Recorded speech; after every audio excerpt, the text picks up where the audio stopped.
WNBA finals. And so I'll leave it there. I mean, I'm just obviously disheartened. I'm a human too. I have a family. I have 2 kids who are devastated by these comments. And so 5 days ago, Sophie Cunningham sat down with USA Today and said something that nobody in a WNBA jersey has ever said publicly on the record before. She suggested the commissioner of the Women's National Basketball Association could be out of a job by the end of the year. She called for someone bold, confident, who wants the best for the players and not maybe for themselves all the time. She implied Cathy Engelbert's vision does not match where the league is trying to go. And she said it by name. In a published interview, in the middle of the WNBA's most commercially successful season in 30 years, the league erupted. Engelbert responded. The task force met. And then today, the Associated Press confirmed what everyone had been waiting on. The WNBA officially ruled Enes Kanter Freedom and Royce White ineligible for the 2027 draft, without explaining the criteria, without holding a press conference, and without defining the word woman that sits at the center of their own collective bargaining agreement. All of it. The commissioner fight, the eligibility crisis, the task force meeting, the players versus leadership war is happening at the same time, in the same building, during the same season.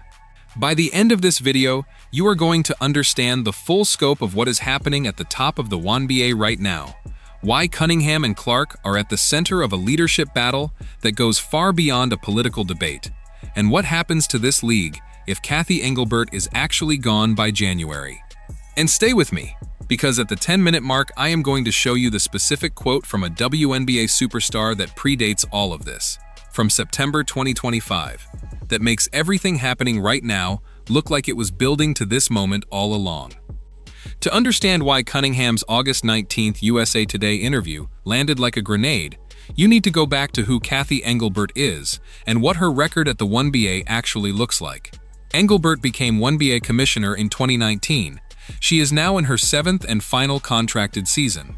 Under her leadership, the league negotiated an expansion to 14 teams, added the Golden State Valkyries and the Toronto Tempo as new franchises, signed the $2.2 billion television deal with ESPN, NBC, and Amazon that represents the most valuable media deal in league history, and oversaw the Caitlin Clark era that has driven the league's commercial performance to levels nobody in 2019 would have predicted.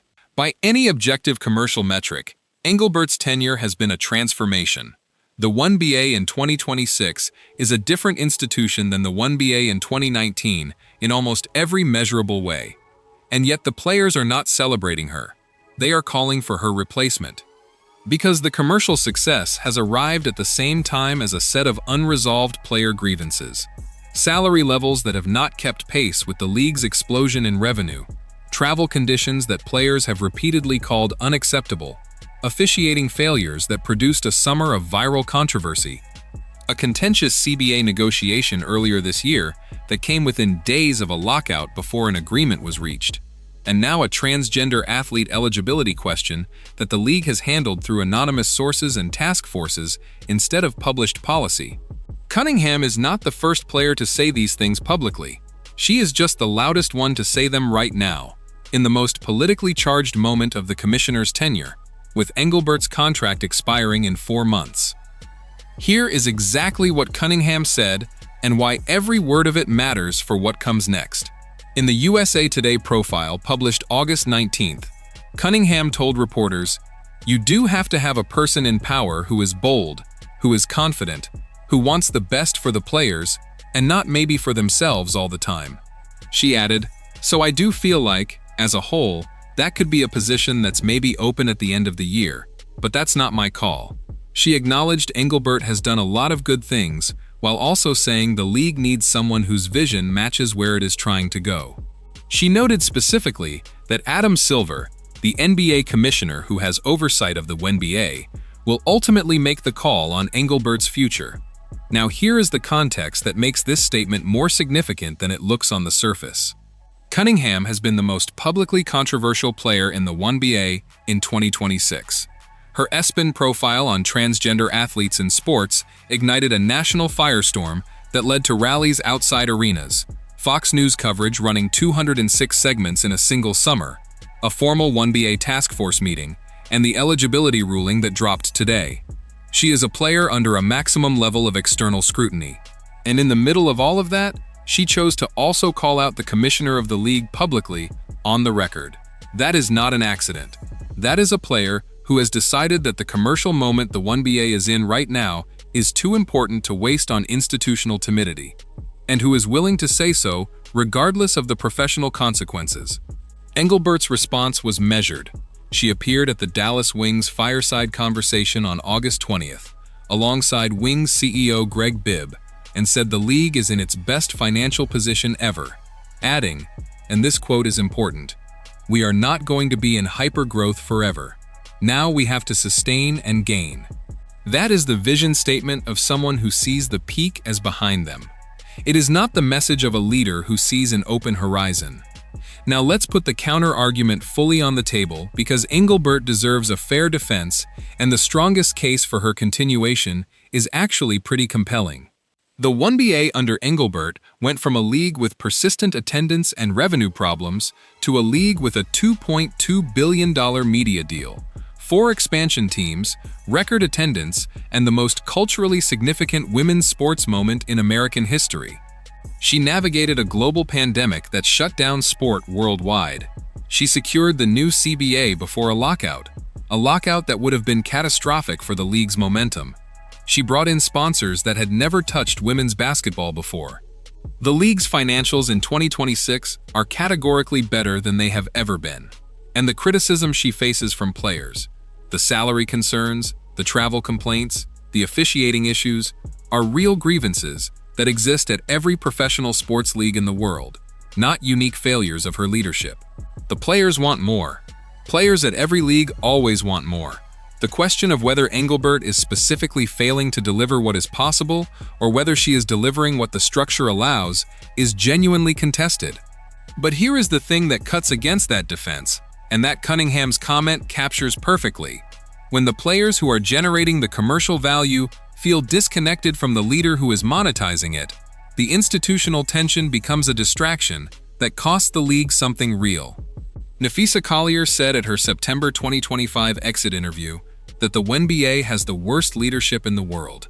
Minnesota Lynx superstar, multiple MVP seasons, first team All-WNBA. When a player of that caliber says that about the commissioner on the record, it is not a noise problem. It is a substance problem.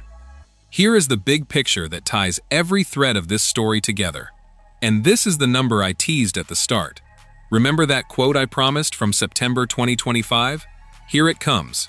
When Napheesa Collier spoke at her exit interview before the 2025 WNBA Finals, she said she had asked Engelbert directly how she planned to address the fact that players like Caitlin Clark, Angel Reese, and Paige Buchers, who are driving massive revenue, are making so little in their first 4 years.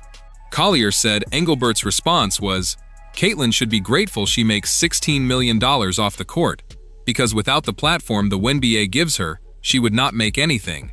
And Collier said Engelbert told her that players should be on their knees thanking their lucky stars for the media rights deal she got them.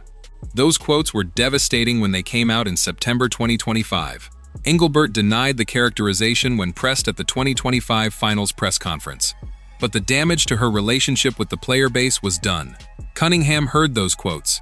Clark heard those quotes. Every player in the league heard those quotes. And when Cunningham sat down with USA Today last week and said the commissioner position might be open at the end of the year, she was not speaking in a vacuum. She was speaking as a player who has spent 12 months watching the aftermath of those Collier quotes play out and has decided enough is enough.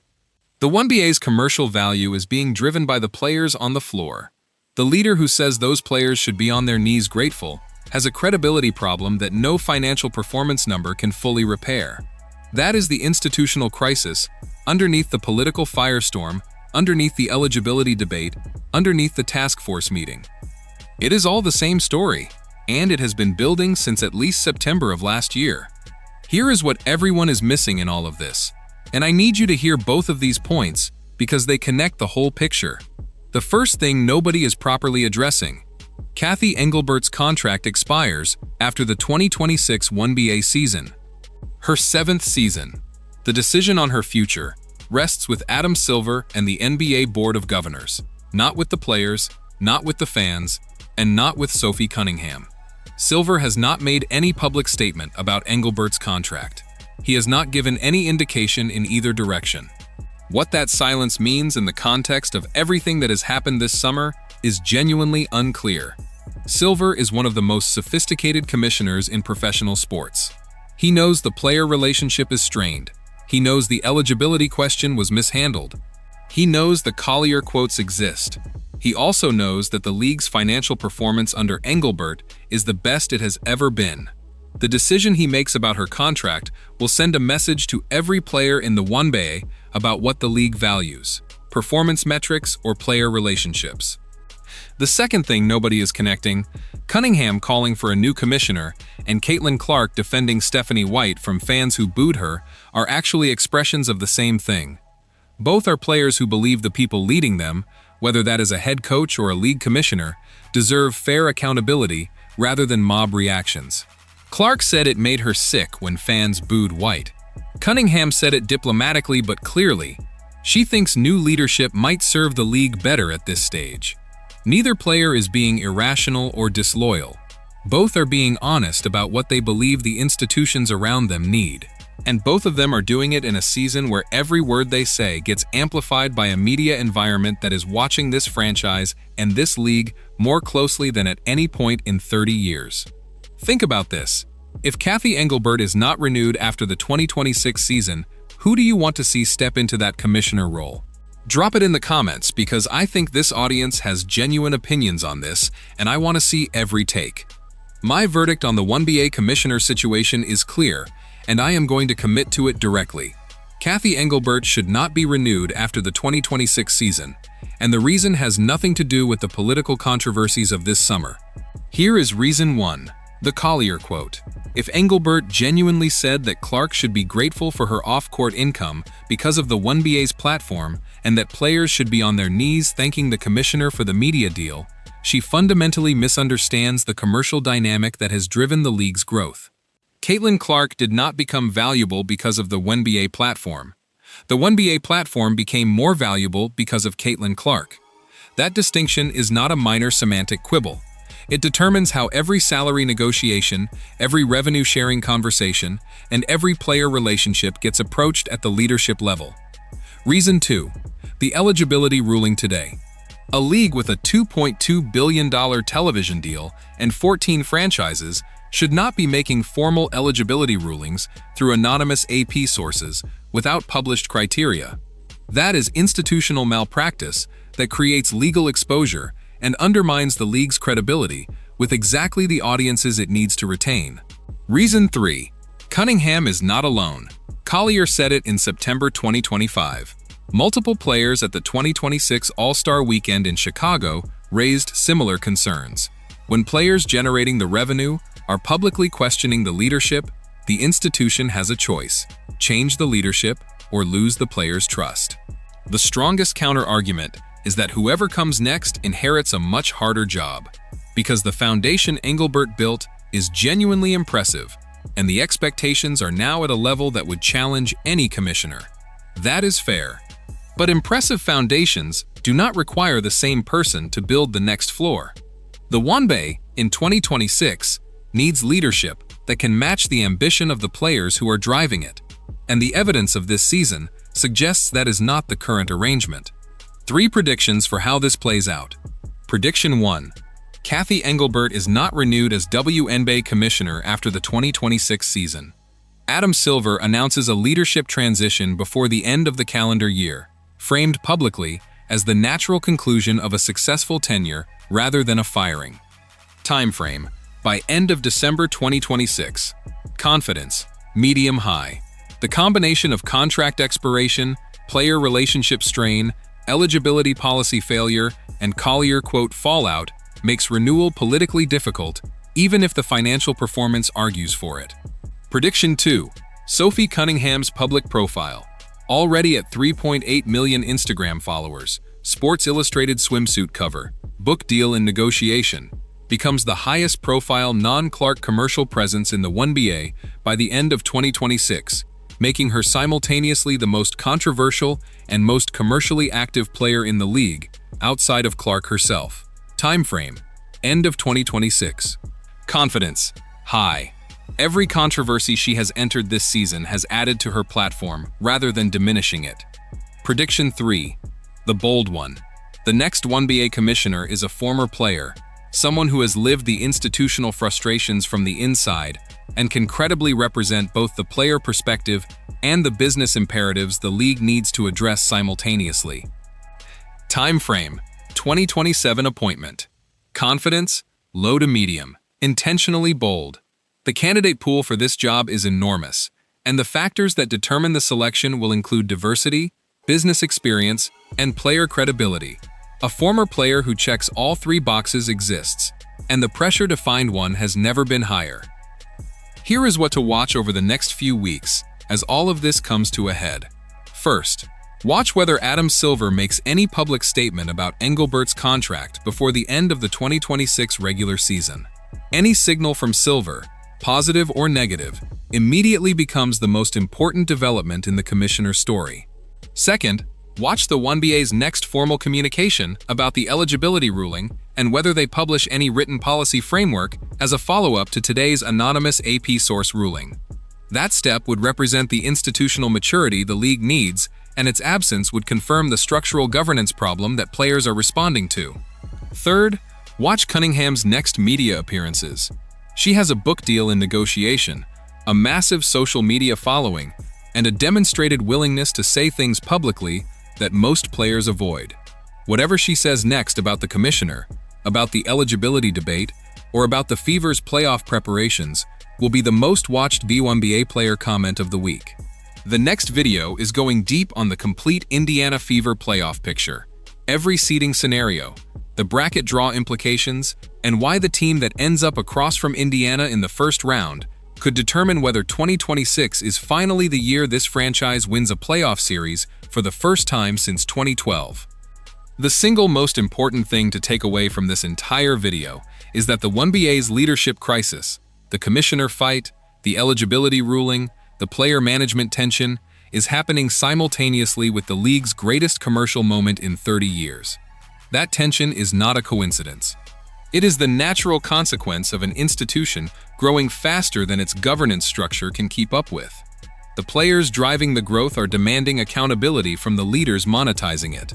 And the next few months will determine whether the WNBA handles that reckoning with the boldness the moment requires or retreats into the institutional caution that got it here. If you want analysis that connects all of the threads and gives you the full picture of what is happening inside this league, subscribe right now. I do this every single week. Final question for the comments. Should Cathy Engelbert be renewed as WNBA commissioner for another term, or is it time for new leadership? Yes or no? Drop it below and tell me why.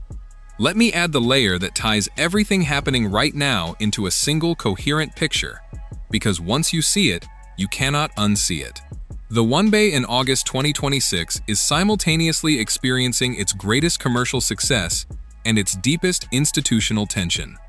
Record television ratings, record attendance, a $2.2 billion media deal, expansion to 14 teams, Caitlin Clark becoming the most famous basketball player in the country.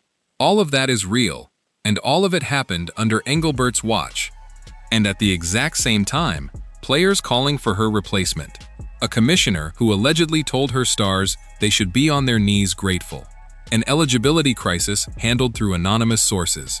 A task force that covers everything from online hate to transgender policy to officiating reform all at once. An officiating system that allowed Clark to be punched in the throat, kneed in the quad, and tackled to the floor across a single season. What you are watching is a league that grew faster than its infrastructure. The commercial success is real. The institutional gaps are also real. And the players who are generating the commercial success are the ones who have to live inside the institutional gaps every single day. When Napheesa Collier said the WNBA has the worst leadership in the world at her exit interview last September, she was not saying the league is failing commercially. She was saying the gap between what the league is earning and what it is providing to the people who earn it is unacceptable. Cunningham said the same thing more diplomatically last week. The message from the player base has been consistent for over a year. The question is whether Adam Silver and the NBA Board of Governors were listening. One more thing that deserves to be said directly. The storm Celeste Keaton created when she allegedly confronted teenage fans holding signs in support of Cunningham during the Indiana game in Seattle is a story that barely got the coverage it deserved.